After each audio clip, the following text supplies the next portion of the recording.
Sistem peradilan pidana Indonesia tengah memasuki fase sejarah baru dengan disahkannya Undang-Undang Nomor 20 Tahun 2025 tentang Kitab Undang-Undang Hukum Acara Pidana. Yang selanjutnya dalam kesempatan kali ini akan saya sebut KUHP baru.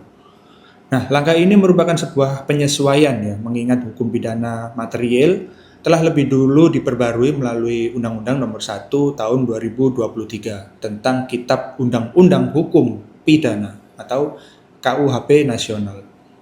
Transformasi ini bukan sekedar pergantian teks perundang-undangan ya, melainkan pergeseran filosofis dari model peradilan yang bersifat retributif atau pembalasan menuju model yang mengedepankan rehabilitasi, keadilan restoratif, dan penghormatan setinggi-tingginya terhadap hak asasi manusia atau HAM.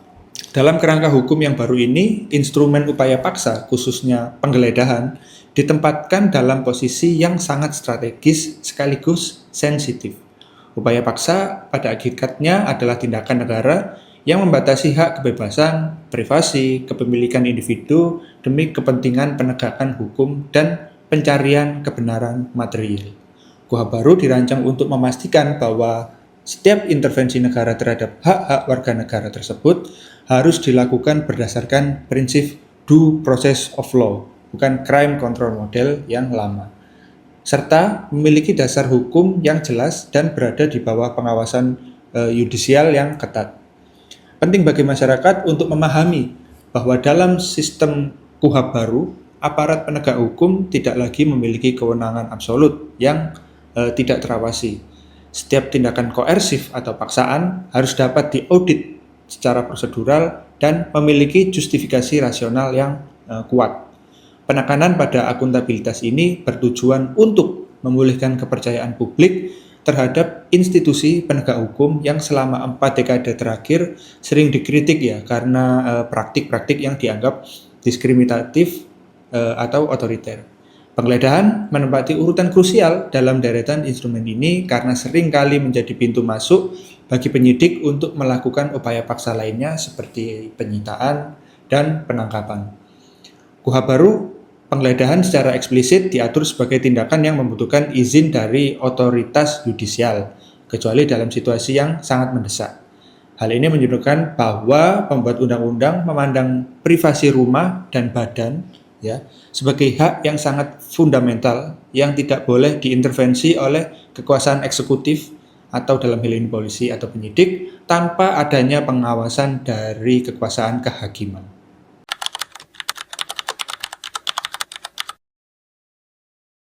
Berdasarkan pasal 1 angka 34 Undang-Undang Nomor 20 Tahun 2025, penggeledahan didefinisikan sebagai tindakan penyidik untuk melakukan pemeriksaan atas objek yang dimiliki atau di bawah penguasaan seseorang terkait tindak pidana untuk kepentingan pada tahap penyidikan, penuntutan, dan atau pemeriksaan di sidang pengadilan.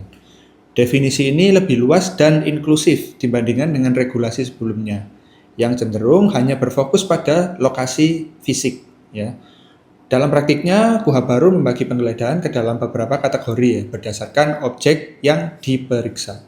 Perluasan objek ini sangat relevan dengan dinamika kejahatan modern yang tidak lagi terbatas pada bukti fisik material semata. Konkretnya adalah penggeledahan fisik dan non-fisik.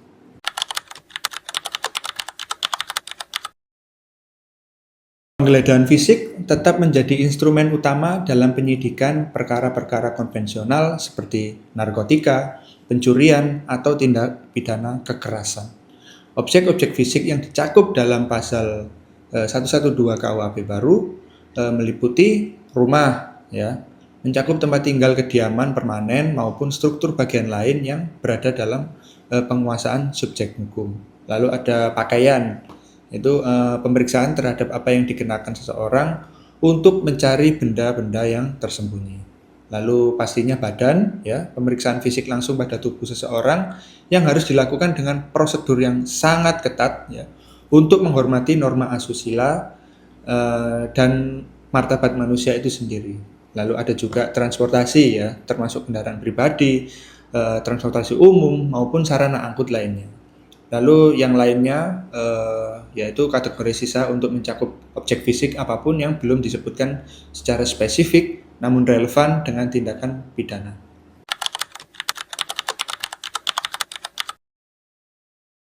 Salah satu terobosan paling progresif dalam KUHP baru adalah pengakuan terhadap eksistensi data digital sebagai objek penggeledahan yang setara dengan objek fisik. Masih di pasal yang sama, pasal 112 secara eksplisit menyebutkan ya, informasi elektronik data yang telah diolah yang memiliki makna bagi pihak yang mampu memahaminya. Itu definisinya ya. Lalu ada dokumen elektronik, yaitu informasi elektronik yang disimpan dalam berbagai format digital atau elektromagnetik. Nah, penyertaan objek digital ini merupakan respon terhadap perkembangan kejahatan siber dan penggunaan teknologi informasi dalam hampir setiap aktivitas kriminal di modern saat ini. Para ahli hukum juga berpendapat bahwa penggeledahan elektronik itu memerlukan standar teknis yang lebih tinggi karena sifat data digital yang mudah dimanipulasi dan memerlukan proses autentifikasi yang sah agar diterima sebagai bukti yang sah juga di persidangan.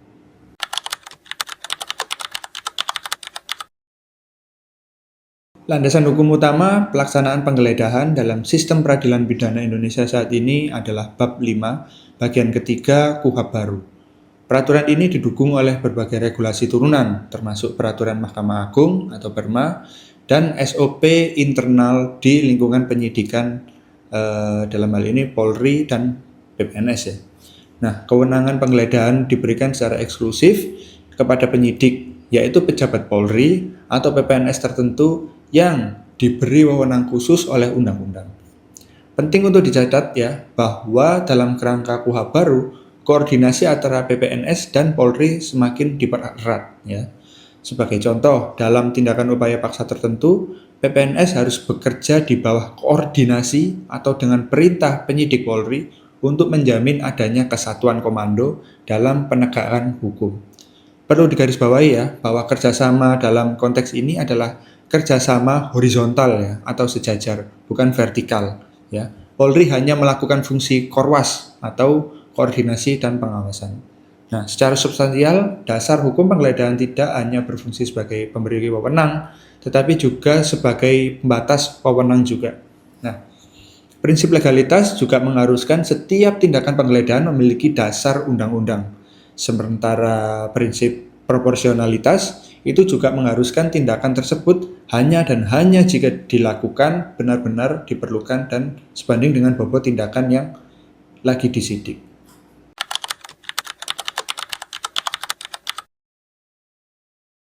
Masyarakat harus memahami bahwa penggeledahan yang sah harus mengikuti rangkaian prosedur administratif yang ketat dan sah pula. Ya. Pelanggaran terhadap salah satu prosedur ini dapat berimplikasi pada ketidakabsahan tindakan tersebut secara hukum.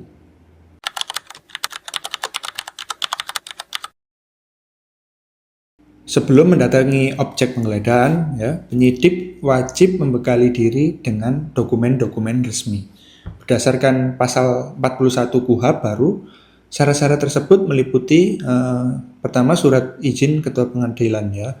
Penyidik wajib menunjukkan surat izin penggeledahan yang dikeluarkan oleh pengadilan negeri di wilayah hukum di mana objek tersebut berada. Lalu kedua, ada tanda pengenal resmi ya. Petugas itu wajib menunjukkan identitas mereka sebagai penyidik yang sah kepada tersangka atau penghuni lokasi. Lalu ketiga juga ada surat perintah penggeledahan. Ya, dokumen internal kepolisian atau instansi penyidik yang menugaskan personel spesifik untuk melakukan tindakan tersebut, yaitu penggeledahan tadi.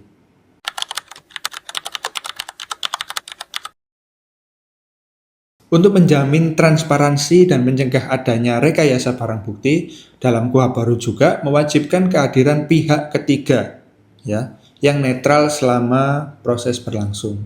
Berdasarkan pasal 42, penggeledahan harus disaksikan oleh satu, otoritas lokal ya, bisa kepala desa, lurah atau ketua rukun RT setempat ya. Lalu dua, saksi tambahan, minimal 2 orang saksi dari lingkungan sekitar atau pihak lain yang dianggap kompeten. Nah, kehadiran saksi-saksi ini bukan sekedar penonton ya, melainkan menjamin ya bahwa prosedur itu dilakukan secara humanis, tidak merusak, dan benar-benar menemukan benda yang dicari tanpa dimanipulasi.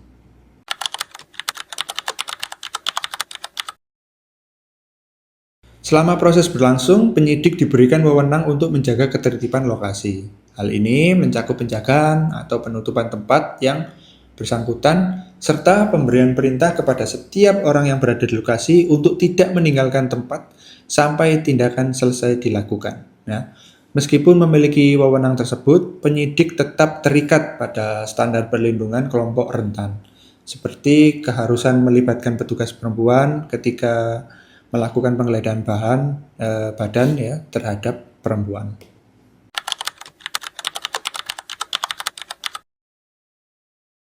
Setiap penggeledahan wajib diakhiri dengan pembuatan BAP atau berita acara penggeledahan. Dokumen ini merupakan bukti otentik mengenai jalannya tindakan dan hasil yang diperoleh. Nah, apa saja? Berdasarkan prosedur dalam KUHP baru itu ada beberapa ya, yaitu pertama, isi berita acara itu harus memuat rincian waktu, tempat, nama-nama petugas, saksi, benda-benda yang ditemukan, serta kondisi tempat saat penggeledahan berakhir. Lalu yang kedua ya ada pembacaan dan pendatanganan.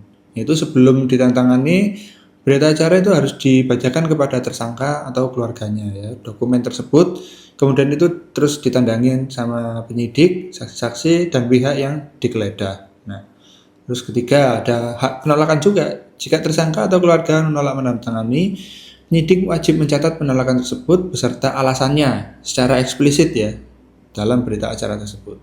Lalu ada juga keempat penyampaian salinan. Turunan atau salinan berita acara harus segera diserahkan kepada pemilik rumah atau orang yang bersangkutan sebagai hak atas informasi hukum.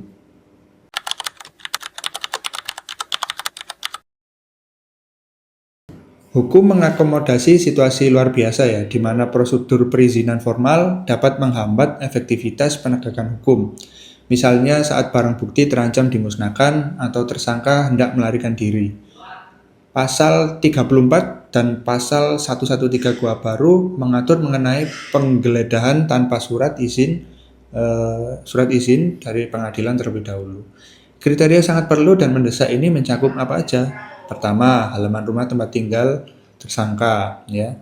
Lalu tempat lain di mana tersangka bertempat tinggal atau berada. Lalu ada juga tempat tindak pidana dilakukan atau tempat ditemukannya bekas-bekas kejahatan. Lalu tempat umum juga bisa ya, yang memerlukan tindakan segera pastinya. Namun diskresi ini tidak berarti penyidik bebas dari pengawasan. KUHP baru menetapkan mekanisme kontrol pasca tindakan yang sangat ketat. Nah, apa itu?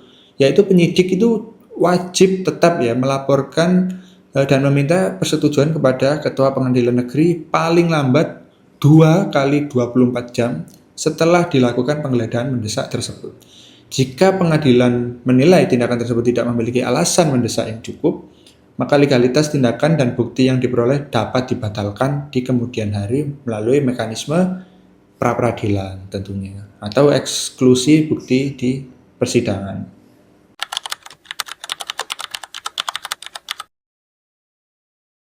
Pandangan para pakar hukum memberikan kedalaman mengenai arah kebijakan kriminal di Indonesia ke depan. Ya. Secara umum, para ahli menyambut baik penguatan mekanisme pengawasan, namun tetap kritis terhadap detail implementasi di lapangan. Ini perlu digarisbawahi ya, Bapak Boni Daniel, seorang praktisi dan hakim, menekankan bahwa KUHP baru membawa pesan tegas tentang etika pembuktian. Melalui pasal 235, KUHP baru mengadopsi exclusionary rules atau aturan pengecualian bukti. Dalam doktrin ini, jika pohonnya beracun, artinya penggeledahannya ilegal, tanpa izin, atau dengan kekerasan, maka buahnya, barang bukti yang ditemukan, juga dianggap beracun dan tidak boleh digunakan oleh hakim untuk menghukum seseorang. Nah, penegasan doktrin ini adalah alat paling ampuh untuk memaksa penyidik agar selalu bertindak sesuai hukum, karena kegagalan prosedural akan berakibat pada kegagalan penuntutan perkara secara keseluruhan ya. Profesor Edios Hiaris berpendapat bahwa KUHP baru menempatkan setiap aktor peradilan, yaitu Polri, jaksa, hakim, dan advokat, pada posisi yang setara tanpa relasi subordinasi yang timpang. Dalam konteks penggeledahan, ini berarti penyidik tidak bisa lagi mendominasi proses penyidikan tanpa kontrol dari penuntut umum dan hakim. Mekanisme plea bargaining atau pengakuan bersalah dan keadilan restoratif juga memberikan konteks baru di mana penggeledahan mungkin tidak selalu diperlukan jika tersangka kooperatif dan memilih jalur perdamaian. Tentu syarat dan ketentuannya berlaku.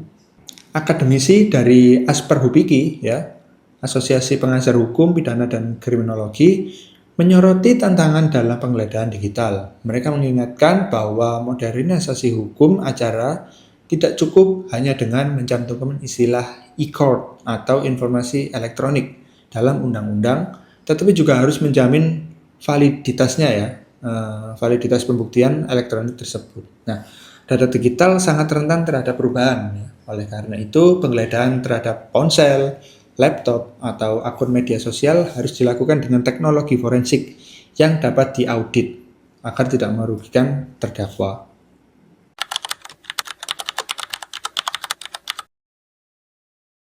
Setiap produk hukum yang lahir dari proses politik pasti mengundang perdebatan.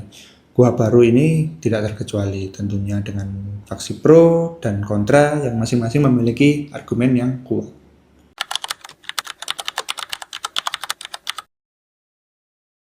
Pihak yang mendukung undang-undang ini melihatnya sebagai perisai bagi warga negara terhadap potensi kesewenang-wenangan aparat.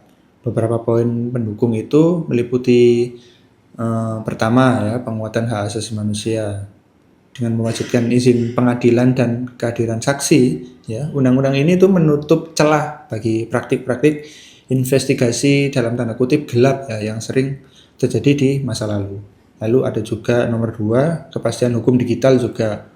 Adanya aturan ini jelas mengenai penggeledahan data elektronik memberikan perlindungan bagi privasi digital masyarakat di tengah masyarakat yang marak-maraknya kasus siber. Lalu nomor 3, ada juga mekanisme kontrol yang efektif.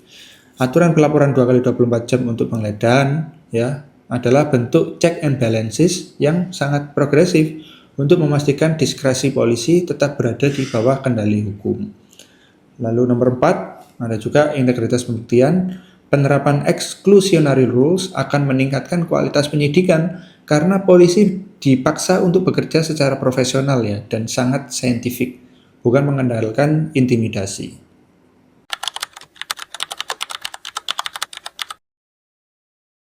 Di sisi lain, koalisi masyarakat sipil seperti ICJR, YLBHI, dan LBH memberikan catatan kritis yang sangat serius. Mereka melihat masih adanya potensi borok penegakan hukum yang bisa muncul. Pertama, ada potensi brutalitas dan impunitas. Munculnya kekhawatiran bahwa penggeledahan tanpa izin dengan dalih keadaan mendesak tetap akan disalahgunakan jika sistem akuntabilitas internal kepolisian itu masih lemah. Ada juga kekuasaan superpower Polri. Beberapa kritikus berpendapat bahwa KUHP baru memberikan kekuasaan yang terlalu besar kepada Polri yang dapat mengancam independensi penyidik khusus dari lembaga lain seperti KPK atau Kejaksaan. Tapi sependek pengetahuan saya, penyidik KPK dan Kejaksaan itu bukan termasuk dalam klausul penyidik tertentu. Jadi dalam hal ini bisa dikoreksi jika salah. Lalu ada juga ancaman kelompok rentan. Meski ada aturan perlindungan, praktiknya di lapangan seringkali masih jauh dari ideal bagi perempuan, penyandang disabilitas, dan masyarakat miskin yang tidak memiliki akses terhadap bantuan hukum yang berkualitas. Lalu ada juga birokratisasi penyidikan. Khawatir bahwa kewajiban izin yang terlalu ketat dapat memperlambat gerak aparat dalam menangani kejahatan yang memerlukan kecepatan tinggi seperti terorisme atau tindak pidana pencucian uang. Nah, dalam dialektika kontra ini menunjukkan bahwa meskipun KUHP baru adalah langkah maju yang besar, efektivitasnya sangat bergantung pada integritas moral para pelaksana di lapangan dan keberanian hakim untuk menindak tegas setiap pelanggaran prosedur.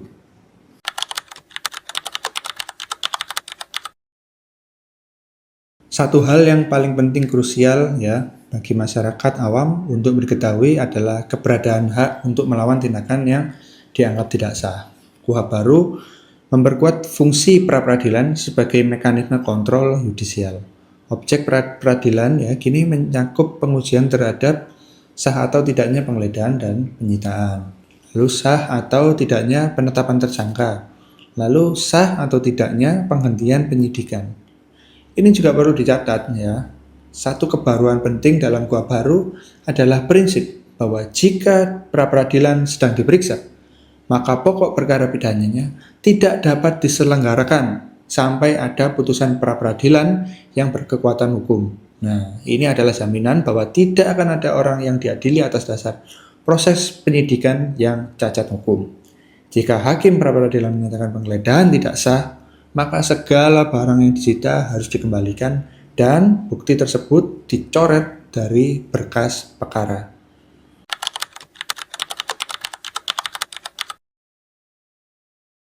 Upaya paksa penggeledahan seringkali memberikan dampak psikologis yang lebih berat bagi kelompok rentan.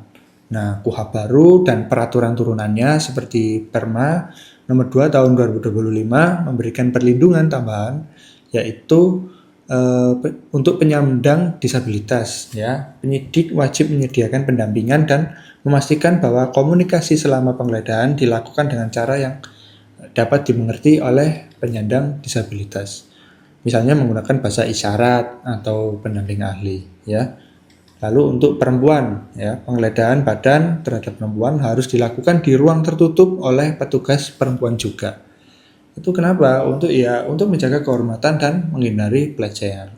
Lalu ada juga untuk anak-anak.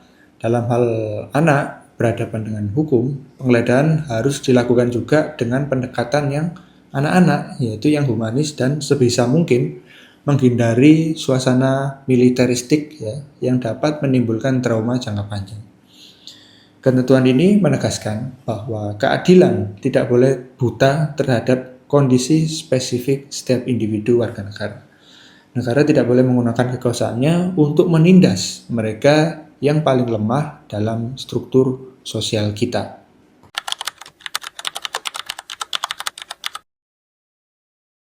Untuk memberikan gambaran konkret ya, kita bisa meninjau bagaimana aturan penggeledahan ini bekerja dalam kasus kejahatan terorganisir.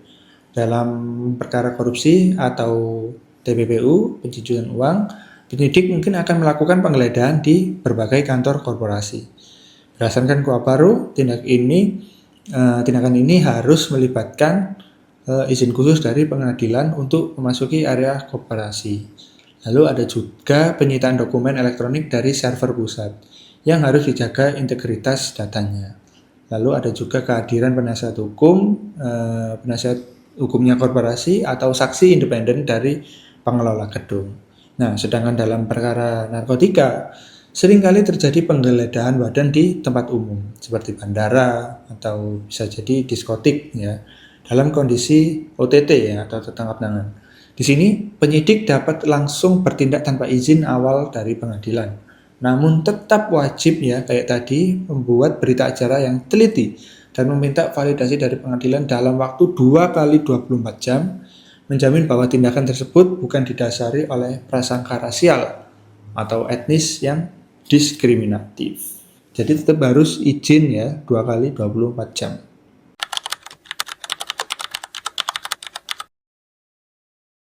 Nah, berdasarkan analisis hukum di atas ya, berikut adalah langkah-langkah praktis warga negara ketika aparat datang untuk melakukan penggeledahan ya. Pertama, tentu saja tetap tenang dan kooperatif ya, namun tetap kritis. Jangan melakukan perlawanan fisik, tetapi tanyakan secara sopan apa tujuan kedatangan petugas tersebut ya. Terus yang nomor 2, mungkin meminta identitas dan surat izin. Warga itu berhak ya melihat kartu anggota KTA ya, dan memfoto atau mencatat nomor surat izin dari pengadilannya yang dibawa itu.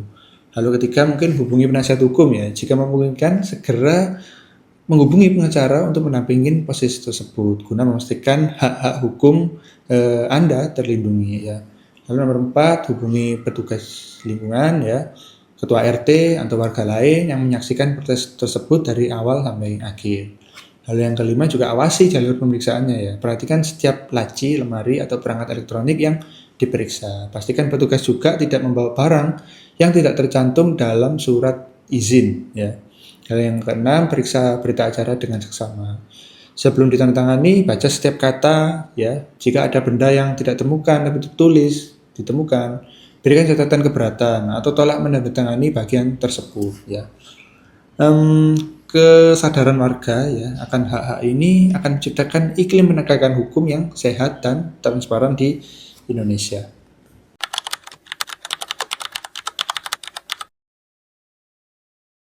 Lahirnya KUHP baru adalah langkah awal dari perjalanan panjang menuju reformasi hukum yang tuntas.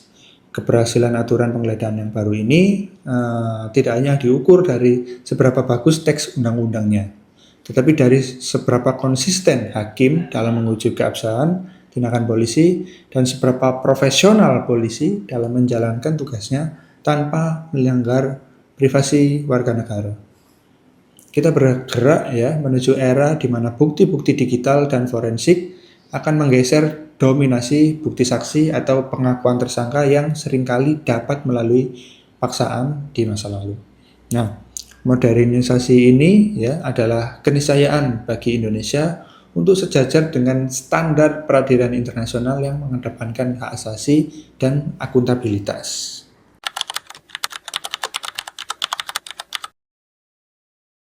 Penggeledahan dalam Undang-Undang Nomor 20 Tahun 2025 atau KUHP baru telah bertransformasi dari kedal tindakan teknis investigasi menjadi instrumen hukum yang syarat dengan beban etika dan perlindungan hak asasi manusia.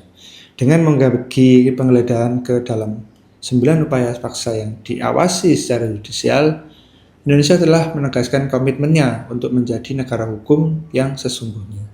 Penerapan prinsip judicial scrutiny ya, kewajiban izin ketua pengadilan, pelibatan saksi lingkungan, dan adopsi doktrin exclusionary rules adalah pilar-pilar yang menjaga agar kekuasaan negara tidak berubah menjadi tirani. Bagi masyarakat awam ya, memahami aturan ini adalah kunci untuk menjadi warga negara yang berdaya. Sementara bagi aparat penegak hukum, aturan ini adalah standar wajib profesionalisme yang harus dijunjung tinggi demi mewujudkan keadilan yang bermartabat dan terpercaya. Di masa depan ya, tantangan terbesar dalam memastikan bahwa teknologi informasi tidak digunakan sebagai alat pemantauan massal yang melanggar privasi tanpa batas, melainkan sebagai alat untuk menemukan kebenaran material dengan cara-cara yang sah, rasional, dan dapat dipertanggungjawabkan juga di hadapan hukum, dan yang paling penting di hadapan Tuhan Yang Maha Esa. Masyarakat, akademisi, dan praktisi hukum harus terus bersinergi ya mengawal implementasi KUHP baru ini agar tujuan mulia dari reformasi hukum nasional dapat benar-benar dirasakan oleh seluruh rakyat Indonesia tanpa terkecuali. Oke, itu saja mungkin ya salah satu instrumen dari 9 upaya paksa dalam hal ini penggeledahan. Silakan like dan komen jika suka video ini.